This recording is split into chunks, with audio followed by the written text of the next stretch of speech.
Hello friends, स्वागत है आप सभी का एक बार फिर से लर्न बेस चैनल पर। और ये आपका फिजिक्स ऑनलाइन टेस्ट 1 का पार्ट 2 है, जिसमें हम लोग सॉल्यूशन करेंगे ऑनलाइन एग्जाम का, जो कि trylearnme.com पर हुआ था। और अगर अभी तक आप लोगों ने रजिस्ट्रेशन नहीं किया है तो जल्दी से रजिस्ट्रेशन कीजिए और एनरोल कीजिए एयरफोर्स वाई ग्रुप के एग्ज़ाम के लिए। और इंग्लिश का आपके दोनों के लिए रहेगा, air force X and Y group के लिए।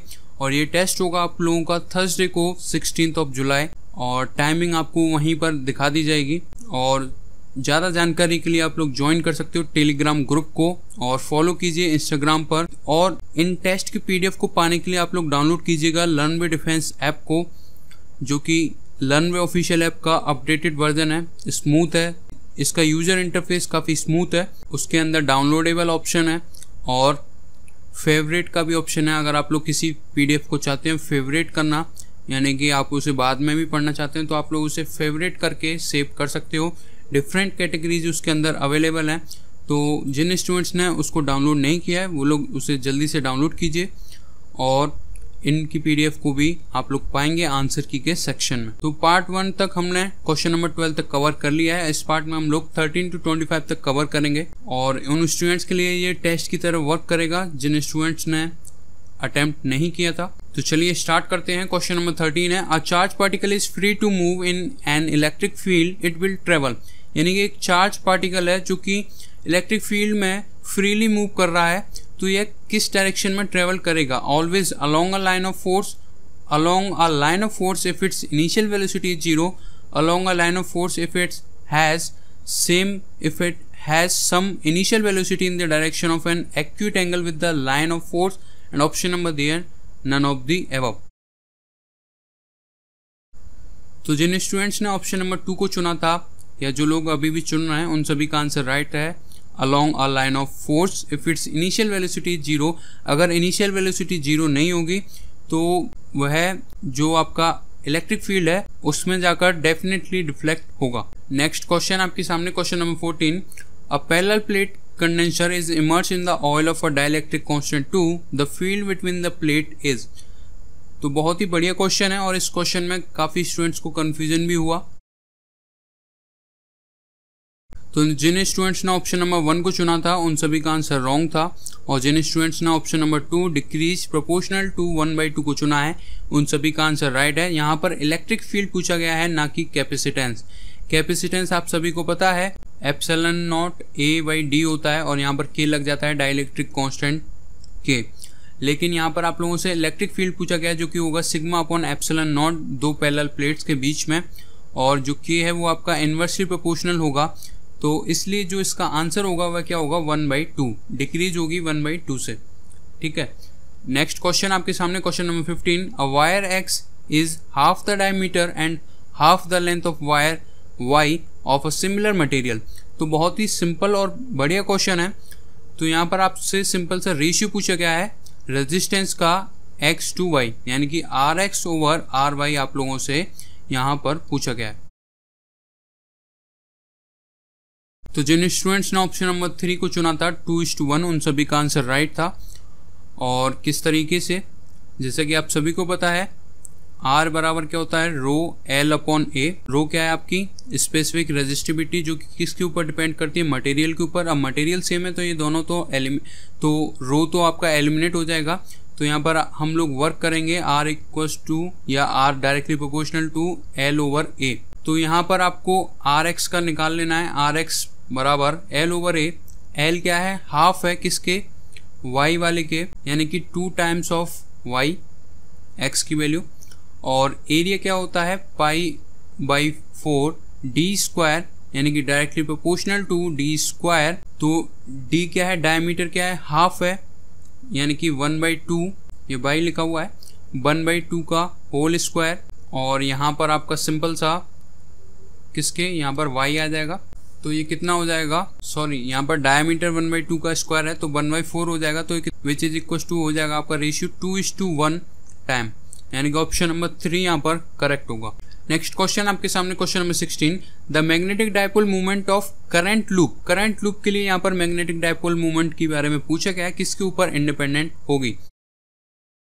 तो जिन स्टूडेंट्स ने ऑप्शन नंबर 1 को चुना था, the magnetic field in which it's lying उन सभी का आंसर राइट है, क्योंकि m बराबर क्या होता है, आईना, जो कि हम लोगों ने अपने मैग्नेटिक फील्ड के कॉन्सेप्ट में कवर किया था। इस तरीके से आपको याद रखना है। आईना यानी कि आई यानी करंट, करंट के ऊपर डिपेंड करता है, n यानी कि number of turns and a is the area of loop. तो इन चीज़ों के ऊपर ये आपका मैग्नेटिक मूवमेंट डिपेंड कर रहा है, लेकिन किसके ऊपर डिपेंड नहीं कर रहा है, जिसके अंदर यानी कि ये मैग्नेटिक फील्ड के ऊपर डिपेंड नहीं कर रहा है जिसमें ये लाई कर रहा है।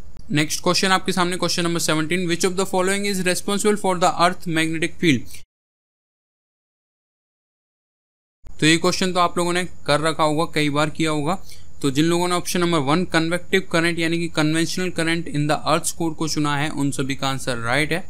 नेक्स्ट क्वेश्चन आपके सामने, क्वेश्चन नंबर 18, अ डायनामो कन्वर्ट्स। तो ये क्वेश्चन तो हमने भी कई बार करा है, तो बहुत ही सिंपल क्वेश्चन है, लेकिन कंफ्यूजनेबल क्वेश्चन हो जाता है जब एक साथ पेपर होता है। तो ए डायनामो क्या कन्वर्ट करती है, mechanical energy into electrical energy, यानी कि ऑप्शन नंबर 4 यहाँ पर करेक्ट होगा। नेक्स्ट क्वेश्चन आपके सामने, question number 19, current in a circuit is wattless if, यानी करंट जो सर्किट में वॉटलेस होगा वह कब होगा, इंडक्टेंस 0 होगी तब, रेजिस्टेंस 0 होगी तब, या करंट अल्टरनेटिंग होगा, या रेजिस्टेंस और इंडक्टेंस दोनों 0 होंगे। तो जैसा कि यहाँ पर कोई भी सर्किट मेंशन नहीं किया गया है कि ये कैपेसिटिव है या इंडक्टिव है, तो सिंपल सा रेजिस्टेंस भी 0 हो जाएगी, तो आपका जो करंट है वह क्या हो जाएगा, 0 हो जाएगा। वॉटलेस का मतलब क्या होता है, पावर कंजम्पशन 0 हो जाए। नेक्स्ट क्वेश्चन आपके सामने, question number 20, if BS, BX and VM are the speed of soft gamma rays, X rays and microwave respectively in vacuum, यानी कि आपको यहाँ पर 3 इलेक्ट्रोमैग्नेटिक वेव्स आपको दे रखी हैं, gamma rays, X ray and microwave. तो इसमें आपको बताना है वैक्यूम में इनकी स्पीड क्या होगी। तो जैसे कि आप सभी को पता है वैक्यूम में स्पीड इन सभी की बराबर रहेगी, यानी कि ऑप्शन नंबर डी यहाँ पर करेक्ट होगा। जिन स्टूडेंट्स ने ऑप्शन नंबर 4 को चुना था उन सभी का आंसर राइट है। नेक्स्ट क्वेश्चन आपके सामने, क्वेश्चन नंबर 21, जिस क्वेश्चन को काफ़ी स्टूडेंट्स ने अधूरा सॉल्व किया था और इस वजह से उनके मार्क्स कटे थे।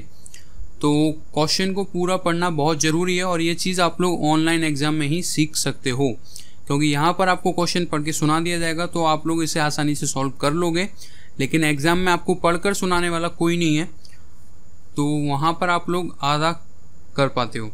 ठीक है, तो यहाँ पर लेंथ पूछी गई है इमेज की, तो इसे हम लोग एक बार ड्रॉ कर लेते हैं। ये आपका कॉनकेव मिरर है और एक रॉड है जिसकी लेंथ 10 सेंटीमीटर है, अलोंग द प्रिंसिपल एक्सिस पर ये लाई कर रही है। तो ये हम लोग मान लेते हैं, ये ए एंड हो गया, ये बी एंड हो गया और इसकी लेंथ आपकी 10 सेंटीमीटर हो गई। और जो कॉनकेव मिरर की फोकल लेंथ है वह भी 10 सेंटीमीटर है, तो हम मान लेते हैं 10 सेंटीमीटर की फोकल लेंथ है, यानी कि नेगेटिव आएगी, f बराबर -10 centimetre, in such a way that it and closer to the pole is 20 centimetre away. तो जो इसका एंड है वह आपका 20 सेंटीमीटर अवे है, ठीक है, पोल से। The length of the image is, तो जो इमेज की लेंथ बनेगी वह आप लोगों से पूछी गई है। तो यहाँ पर आपको f पता है और u यहाँ पर आपको 2 बार रखना होगा, एक बार इस एंड को लेकर और एक बार इस एंड को लेकर। अगर आप लोग सिंपल सा एक एंड को लेकर करते हो तो अब आप लोग लेंथ नहीं निकाल पाओगे उसकी, क्योंकि ये पॉइंट ऑब्जेक्ट नहीं है, इसकी एक लेंथ आपको फाइंड करनी है, ना कि हाइट। तो पहले केस में हम लोग u1 ले लेते हैं -20 सेंटीमीटर और v की वैल्यू हम लोग यहाँ से कैलकुलेट करेंगे, यानी कि v1 कहाँ पर बनेगा। तो मिरर फॉर्मूला होता है 1/f = 1/v + 1/u। तो इस फॉर्मूला को यूज़ हम किस तरीके से करते हैं, 1/v आपका बराबर होगा 1/f - 1/u, और इसे फर्दर सिंप्लीफाई करेंगे तो ये कितना हो जाएगा, fu/fu - f।